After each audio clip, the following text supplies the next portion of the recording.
Russia says its divisive partial mobilization is complete, with 218,000 people training to fight in Ukraine.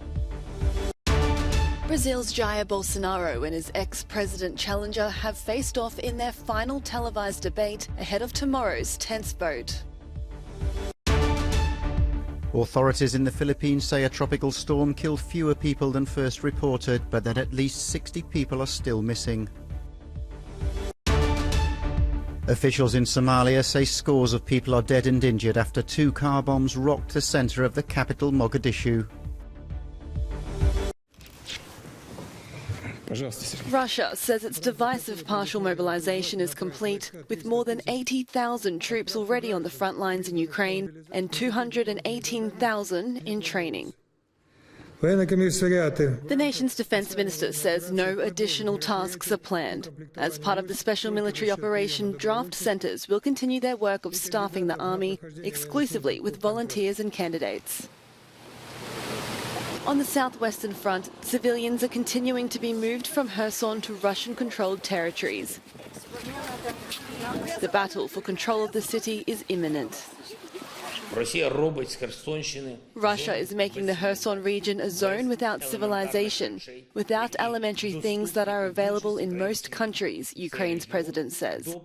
Before the arrival of Russia, this region, like all others in Ukraine, was completely normal and safe, with social services for people guaranteed there. Life was guaranteed there. And now Russia is trying to make the Kherson Oblast literally an exclusion zone. Russian attacks have left 4 million Ukrainians without electricity. Authorities are rushing to repair damaged stations and restore supplies as temperatures drop. Kyiv claims that at least 6 people have been killed in shelling near the Russian-controlled area of Zaporizhia. Moscow says it has repelled Ukrainian attacks. Away from the main front line near Belarus's border, Kyiv's troops are not letting their guard down, as Minsk becomes increasingly determined to be involved in Russia's war. Many people are believed to have been killed and injured when 2 explosions rocked the Somalian capital Mogadishu on Saturday. The resulting cloud of smoke was testament to the power of the blasts. A police spokesman said 2 car bombs exploded at a busy road junction in the city, leaving scores of civilian casualties. The attack came 5 years after a massive blast at the same location. It also happened on a day when the President, Prime Minister and other senior officials were meeting to discuss combating violent extremism, especially by the Al-Qaeda-affiliated Al-Shabaab group that often targets the capital. An Associated Press journalist at the scene reported many bodies and said they appeared to be civilians travelling on public transport. He said the second blast occurred in front of a busy restaurant. Authorities in the Philippines now say that around 45 people died in a severe tropical storm and not 72, the figure reported earlier. They said it appeared local officials had overcounted, as they'd also relied on reports from village authorities. At least 42 people were swept away by rampaging floodwaters and were drowned or hit by debris-filled mudslides in 3 towns in the southern Maguindanao province on Thursday and Friday, according to a regional interior minister. Our house has been damaged from a previous typhoon, so I'm worried the storm will intensify because our home could be destroyed. We haven't fixed it yet.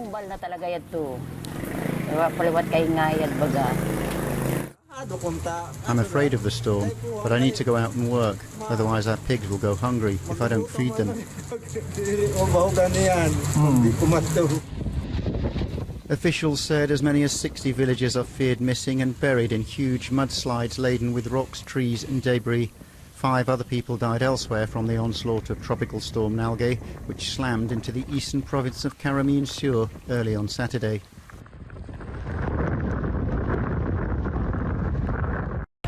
Haiti has called on the UN to send peacekeeping troops to the island as it grapples with gang-induced violence and a deepening humanitarian crisis. It comes as looters ransacked a supermarket in the capital on Saturday and seized a fuel terminal in September, forcing many petrol stations to shut down. More than 96,000 people have fled their homes in Port-au-Prince as locals compete over dwindling supplies of fuel, water and basic goods. A wreath laid at the tomb of the unknown soldier at the altar of the fatherland in Rome. Italy's Prime Minister Giorgia Meloni joined the traditional ceremony to pay tribute to all those who have sacrificed their lives for the nation. The far-right politician took office last week after winning a final confidence vote in favour of her coalition government. Crowds of people have gathered in Durban, South Africa for the official recognition of Zulu King Msuzulu Kazi-Lethini by President Cyril Ramaphosa. Regiments dressed in traditional animal skins attended the ceremony after the monarch was crowned in another celebration last August. The coronation comes after a year of succession disputes within the royal family. While the king has no official powers, he heads the country's largest ethnic group of more than 12 million people. Brazil's incumbent president and his left-wing challenger have faced off in their final televised debate ahead of tomorrow's runoff vote. The deeply polarising figures attacked each other's character and record, with Jair Bolsonaro taking swing by questioning the country's future under Luiz Inácio Lula da Silva. You declare yourself as being the father of the poor, but in 2020, to support the poor when they were obliged to stay at home, we gave emergency aid of 600 reais. What is left for the youth in Brazil? Seeing you disputing an election? Lula was quick to hit back, blasting Bolsonaro's handling of a pandemic and promising a safer Brazil. The only thing you did was deny the vaccine at the right moment and allow more than 300,000 people to die needlessly in this country. But one day you will pay for that. Lula adds, if elected, we will collect thousands of guns in my government and we will set them on fire in a public square. Polls suggest Lula is a slight favourite to come back for a third term, capping a remarkable political return after his jailing on corruption convictions were overturned. But Bolsonaro outperformed opinion polls in the first round vote this month, so many analysts say it could go either way.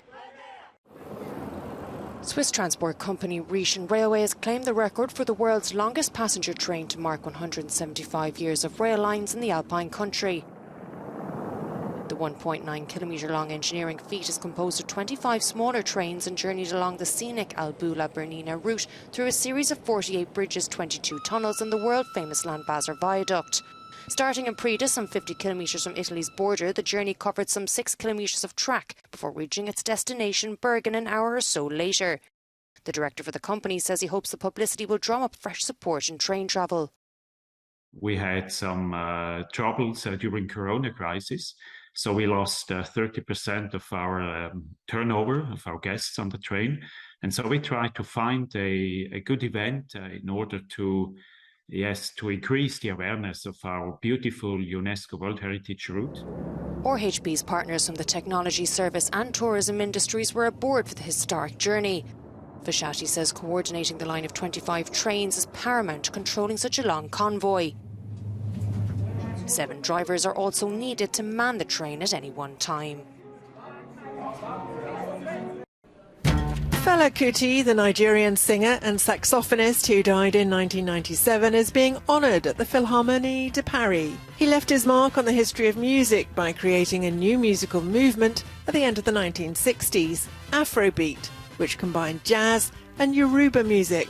The exhibition traces the musical and political career of Fela Kuti, nicknamed the Black President. There are many photos and videos to see, especially of the thousands of concerts he gave in Nigeria and around the world. Following the mashed potato incident on the 23rd of October at the Museum Barberini, in which Claude Monet's painting Grain Stacks was splattered, the Potsdam's Museum in Germany reopens to the public this Sunday for an exhibition devoted to the links between magic and surrealism. The renewed interest in surrealism is explained by the ubiquity of the supernatural, the strange and the fantastic in contemporary culture. On the 18th of October, the Guggenheim Museum in Bilbao celebrated its 25th anniversary. The museum was designed by one of the greatest contemporary architects, Frank Gehry. Its opening in 1997 revitalised a city and a region, giving the Basque Country a museum of international dimension, where visitors flock from all over the world. For this event, 3 exhibitions are devoted to the museum's collections, rich in thousands of treasures, to be discovered until January 2023.